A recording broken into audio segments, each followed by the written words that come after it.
Welcome back once again to Spirituality with a Spin. I am Ryan Keys, your host. Today we're going to talk about some basics on, yet again, building that foundation, building the being from the bottom up, because I feel that it is very important this first year to understand that the groundbreaking begins here, inside of your chest. The groundbreaking is about the inner self, seeking the inside, the inner child, the eye-opening awakening that starts here and allows you to start to perceive the world in a different way. That's the whole concept of in the world but not of the world. The world is not you. The world allows you to live yourself and to interpret it by your own perception, by your own intention, and how you choose to be active in that world. Twin flames, soulmates, divine partners, all the same. Karmic relationships, every relationship, every interaction that you experience in this lifetime is karmic. Argue that. When you look at life, when you're experiencing life, are you experiencing it from the past? Are you experiencing it from the perception of what was? Or are you in the present? Now, the past is always going to have a certain level of influence in your life because you haven't defined your past. You haven't allowed your past to become the pedestal on which you're going to build. You've allowed your past to be dragged into the present repeatedly to break this foundation that you're building by your own doing, your own hand. Now, one way that I've come to understand as I was with the Mayans in the past 10 days and in the Yucatan doing my Vipassana, an avenue to break some of this past intrusion into the present is to begin to celebrate the ancestors that paved the way for you. Elephants and other animals, they did a test with cows and electric fence, and the genetic memory. Genetic memory passes down from person to person, and it's subtle, but it's what makes salmon swim upstream. Now, we haven't acknowledged that. Maybe you do, I don't know, but most of us don't. Now, De los Muertos, that's acknowledgement of your loved ones that have gone by, of giving your time and your present to that respect of that ancestor that paved the way for you to today. Now, that's a way to incorporate the ideology of the past in a way that it helps to quell the anxiety associated with the past, because you've brought a sense of foundation. You've brought a sense of focus that is existent in the past. Not the frustration, not the anxiety, not the failure, because you're honoring the past in such a way that it opens up a different avenue of awareness. So on May 24th, I encourage you to do a few things. This is the 9th wave. It started about a year ago. It is the wave of unification. Before that was the wave of duality. Now, the Mayans, they never said we were going to die. They never said 2012 was going to happen. They never said the calendar was going to end. But they do talk about creation and the way creation is establishing itself. This 9th wave is heralding the unification, where we all are going to come together in a certain way to see things through a conscious level of interaction, where we will be able to treat others as others should be treated, to see ourselves in other people, to see God in all things. Now, it won't be everybody, but it will be a good group of people that will be able to pave for futures to come.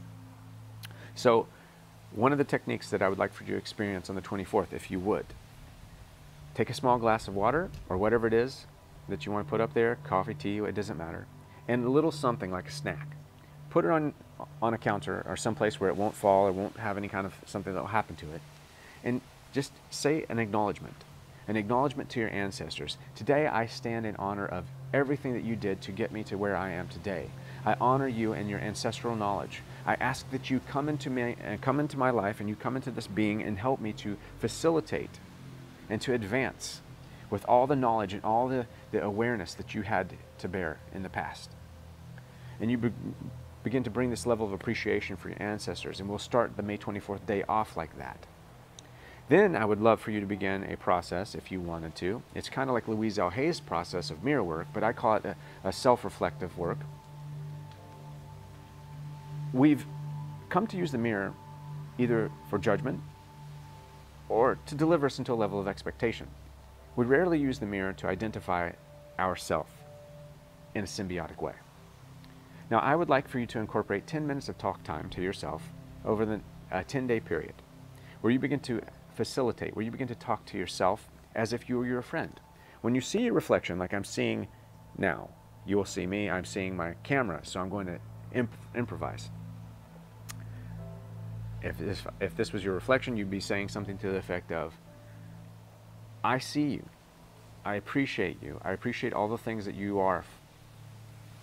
I don't do my best always, I do fail sometimes, I don't necessarily love every aspect of myself, but I'm learning to love more. I'm learning to be there more for myself. I'm learning to open up to myself more. I'm learning to understand and to go forward. I'm also learning that I have my own answers. And to go through a process of discussing this with yourself 10 minutes a day for 10 days. What this is going to do is going to prepare you with a level of acceptance of self. So when you're building this foundation, when you're planting these seeds, you begin to understand the very person that you are. We spend so much time in the world trying to meet up to expectations of others, trying to involve other people in our lives, trying to seek so much resources outside of ourselves that we neglect this person inside of us. You see, because it's not the body has a soul, the soul has a body. The soul exists out here, and it's reflecting and it's manifesting this mass, this matter, so that you can have a point of reference to interact in this world of sensation. You chose to be in this three-dimensional world. But then society's come, oh, it's a monarch butterfly. How cool. You chose to be in this three-dimensional world. Before the three-dimensional world existed, you existed as a soul, as an embodiment of a being that was ethereal. So you were existing in all the high levels. You manifested this soul, this event. Astrology confirms it. Near death confirms it. You established this moment with contracts, with a system, with a cycle, at the moment and place and time you wanted to be, because you knew the tools that would be given to you to be able to manufacture this moment, whatever it is. Your soul didn't see it as good or bad, it saw it as an event, as an experience. I encourage you also, on the 24th, begin to take time to go forward to unplug, because society has been saturating you with technology. Technology is artificial. From something as simple as artificial light shining down, or from our phones, the artificial nature of that light, this manifested, has altered our circadian rhythm. It's altered our very pineal gland. It's altered our ability for our third chakra, for our third eye, to be able to advance and to see beyond the matter that exists with artificial light. So you need natural light. You need to get outside. Right? And then it's very important. Natural light's a very important part of this, of your existence. And then as a three-dimensional being, you need to get out, you need to feel stuff like leaves, you need to smell stuff, taste stuff, experience stuff. And I know everybody wants to open their third eye, everybody wants to do whatever is ethereal sex, whatever they're trying to do. Everybody wants to be high above. But focus on being high above when you're able to focus on being centered in the body. You're building a foundation. You don't try to put the roof on before you put your foundation in. The body, the 3D, is your foundation. A full understanding of the mechanisms of what makes you who you are will help you to build and to go forward and to create that future that you want. A relationship, a foundation of interaction. Your twin flame, yes, it's ethereal, it's spiritual. Your soulmate, it's ethereal, it's spiritual. But don't you understand that there's a certain level of this 3D interaction? This flesh to flesh, this experiencing the nature of oneself in a sensation, the embodiment of senses as you go forward. You contracted to be here. You wanted to experience this. So don't run away from it. And don't take it for granted. Don't waste this 3D experience. That's why I always say, and I'll repeat again, you are what you eat, right? Eat live foods, eat vibrant foods. The darker the colors, the better they are. Take care of this temple. You are what you see. See outside, see natural light.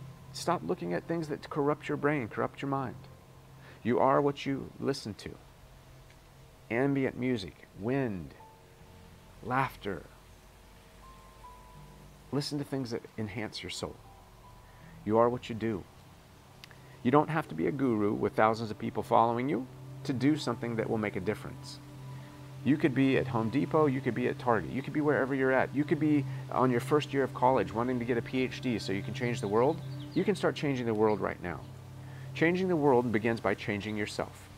Once you begin to become an example, people will begin to ask you how you've done it. And when you begin to initiate that, then you begin to ignite the things around you. Everything begins to take on a certain synchronization. Utilize those 1111s, those 333s. Utilize that deja vu. Utilize those dreams that are telling you you're in the right place at the right time, to understand the right place at the right time, but with a wrong frame of mind doesn't matter. If you don't have the right frame of mind at the right time, you're not going to make the correct decision. You're not going to be able to take a full inventory of what you need to do. You're not going to be able to appreciate the volume of life that's happening right now. So all of these things are very detrimental in building the basics. We want to establish your path. I don't want you to be in a state of separation. I don't want you to be in a state of frustration. I don't want you to be in a state of anxiety due to you feel that you love someone and it's not working out. But to love somebody first and foremost is to allow them to be able to live their life, is allow them to be able to see life through their eyes, right? So I can't fixate so much on something that I build a fantasy where I am going to try to manifest somebody, where I'm going to try to call out to somebody and create this path that they don't want. I'm going to love them so much that I allow myself to experience that love no matter where, no matter how, but not shut myself off either. I can't shut myself off from love. I need to experience love. You can believe in a twin flame, but I'm still a proponent of don't stop experiencing life. Go on a date, go out, go. Don't set yourself into a state of solitude. Don't set yourself into a state of separation. Because what if you were wrong? What if that wasn't your twin flame? What if that was just another karmic relationship that was a catalyst to get you to this place of understanding? You've already limited yourself because you've changed and you've lassoed into a label. You've let that label become your cage. You created your own cage. Always be a co-creator. Always be consciously evolving. Don't collect spirituality. Don't collect events. Don't bring the past into this present moment. Be here, be now, be aware. Innervate, invigorate, involve yourself. If you're suffering, if you're feeling a place of solitude, if you're feeling a place of separation, you're feeling it. Nobody else is feeling it. You're choosing to feel it. Choose differently.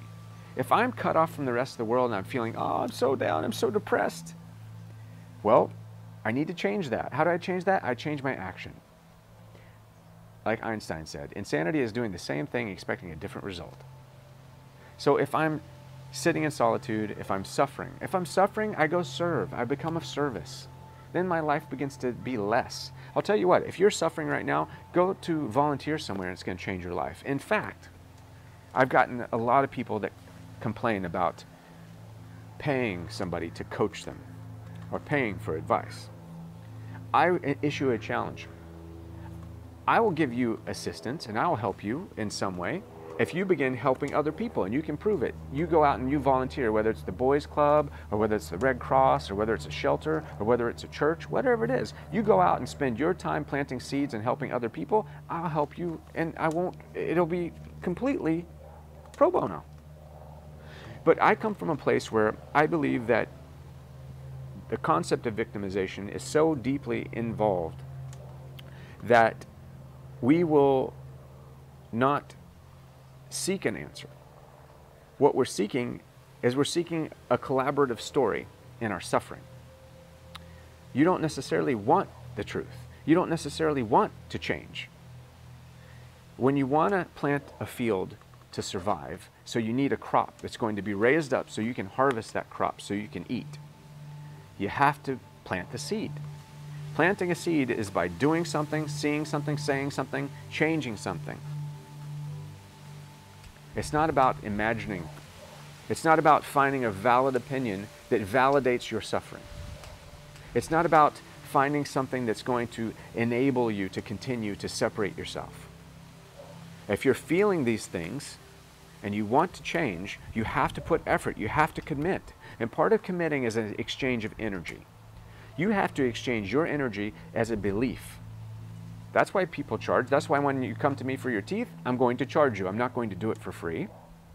Because I need you to say, hey, I'm going to take care of my body. I'm going to take care of my mouth. And you know what? I didn't. I wasn't doing the right thing. I wasn't living to the standard of what my body needs to survive effectively, or my soul, my heart, whatever it might be.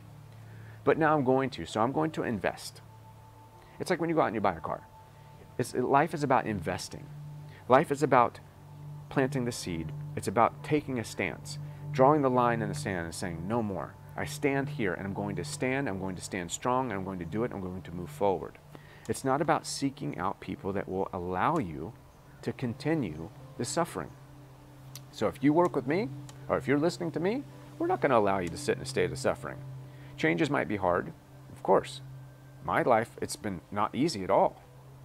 And to make a difference, to begin to open up your mind's eye, to begin to open up this third eye, to begin to be able to understand the body, you got to be in the body. You have to respect the body. And then once you can understand the body and be in the body, then worry about getting to the fourth dimension or the fifth dimension or the higher levels of consciousness. Don't try to advance before you're trying to like freaking run a 25-mile marathon before you can even walk to the mailbox. Everything has to be done in an effective way. Let's change and challenge yourself in a way that doesn't destroy the things that you're building. So like I said, it's spiritual spanking time. I went through a lot of things over the past 10 days. I want you to make a difference in your life. This channel is about coming together. It's about co-creating. It's about establishing a divine purpose. To be with your twin flame or your soulmate, yes, that's beautiful. I want that more than anything, as I do myself. But you got to learn to be with yourself first. You can't take a broken vase and expect it's going to hold water to feed the flower that you're going to put in it. Right? I got a beautiful flower right here. A beautiful relationship that could happen and bloom and blossom and provide this beauty. But then I've got a vase that's broken.